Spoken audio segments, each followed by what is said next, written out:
Hey guys, okay, so today we're going to talk all about NALL, Natural Assets Local Laws. Quite simply, we're going to talk about protected vegetation, these guys right here.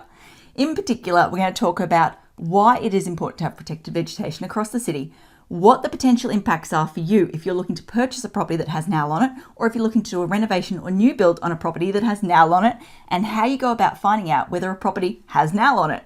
If that sounds like it's something that interests you, you know what to do. Stick around. Okay, so like I said at the start of the video, today we're going to focus on the why, the what, and the how. More specifically, before we deep dive into what the impacts are and how you find out whether it impacts you and a property that you're looking at, we need to first focus on why protected vegetation is so important. See, in this industry, in this development world, people tend to get very emotionally attached to their designs and their plans and their hopes and their dreams. And the minute someone just throws a curveball at them, the world is over. And hey, I get it. I was that person on the weekend. See, I'm midway through what is supposed to be, note, I do say supposed to be, a micro renovation. Yeah, it's snowballing right now. It's a nightmare.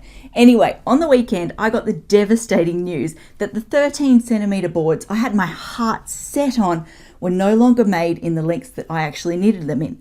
So I had two choices. I could either have ugly cover strips joining the boards. Yeah, not going to happen. Come on, let's be real.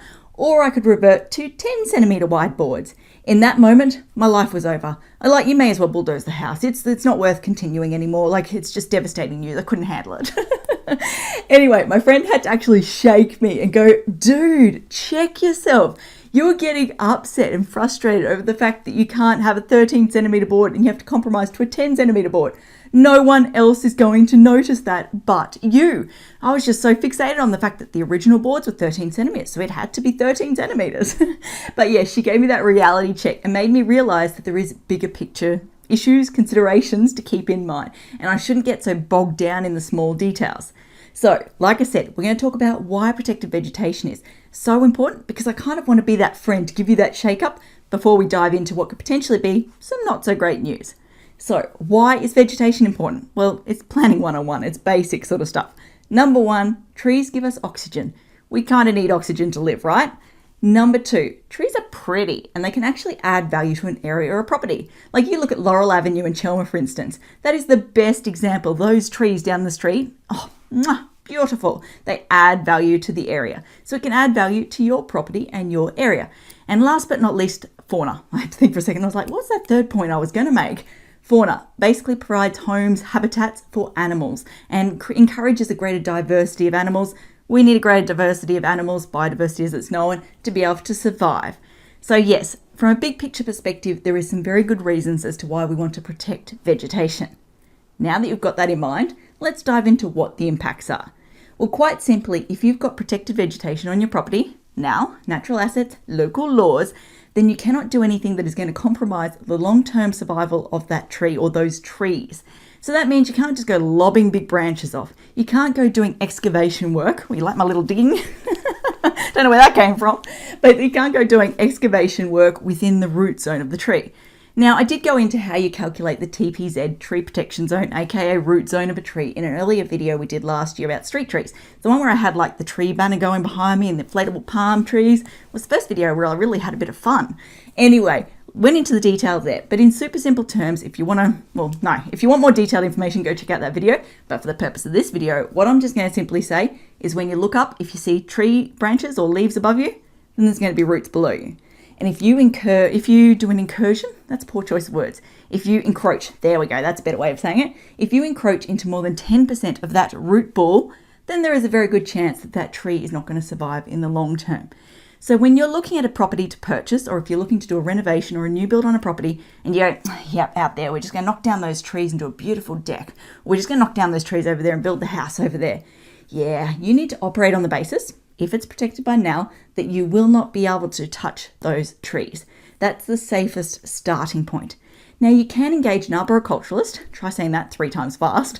You can engage an arboriculturalist to come out and do an assessment of the tree and either deem that the tree is not adding enough value to the property and it can be offset through offset planting. Again, poor choice of words, but you get what I'm trying to say.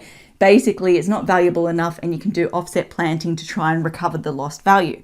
Or you can get them out to say, well, no, actually, this is a really hardy species of tree. Well, this is a really particular, special, let's say, a really special type of tree that can handle a lot of incursion. So instead of the standard 10%, hey, maybe you do 20%.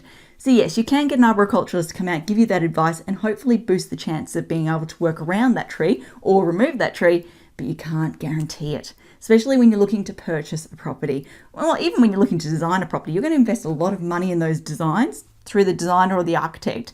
You kind of want to know whether you can go in that direction from day one. So yes, safest starting point is to say you cannot touch those trees. You cannot touch the root balls of the trees, the trunk of the trees, anything of the tree. The fallback position, if you can live with that, is then to go, okay, maybe we can apply to try and remove or touch those trees, but don't bank on it. Okay, so we've covered the what, now we got to do the how. How do you find out whether your property is affected by NALL? Two different options. First option is to sign up for eBIMAP, EBIMAP. Yeah, I think I got that right. It's basically a paid mapping service that council offers. I think it's something like just under $30 for a day subscription or a day license these days. So you basically Google eBIMAP, go in, sign up, you probably have to register. Basically go in, bring up the property report and actually check whether it has NALL listed on the property report. So that's option number one. Option number two is jump on the phone to council and basically say, can you please have a look at the property report and tell me whether there is any NALL on the property. That option is free. Sounds great in theory, but unfortunately what they will normally do is say, hey, look, we'll take your details and we'll get one of our ecologists or someone in that department to give you a call back and confirm. It can take a couple of days for them to call you back depending on what their workload is and all that sort of stuff. So it can be a slightly more time-consuming option. So you got the slightly more expensive, the costly option. Like I said, it's just under $30, so it's not too crazy. You've got that option, which will give you the instant information, or you got the option where you can call council, wait for them to call you back. It's free, but it takes a little bit longer. They're the two options. I don't think there's any other ones out there. They're the only ones I know of.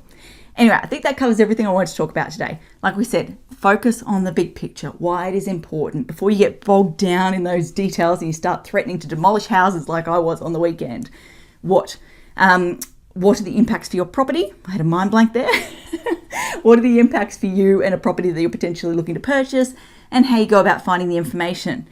Now, last thing I want to say, I had someone say to me this morning, I saw one of your videos once before and I haven't seen any of your videos since. Well, if that's you guys, then I'd like to encourage you to like our Facebook page. See, we throw about $20 behind each of our videos each week to boost it to people who have previously liked our page. So if you want to increase your chances of getting access within your newsfeed to our content, it's quite simple. Like our page. That tells Facebook that you want to keep seeing more of our videos, which means, like I said, when we put the moolah behind it, they preference you. There you go. Until next time, thanks for watching. For all you red tape lovers out there, I have one thing to say. Well, no, actually, I've got three.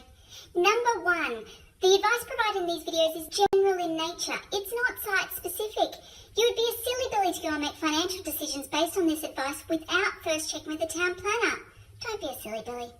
Number two, Brisbane town planning is in no way linked to Brisbane City Council. The views expressed in these videos are my own, not council's. So if you don't like them, blame me, not council. Number three, what was my number three? Oh yeah, the views expressed in these videos are accurate at the time of recording. If you're watching this video back 10 years from now, the views may not be so accurate. That's all.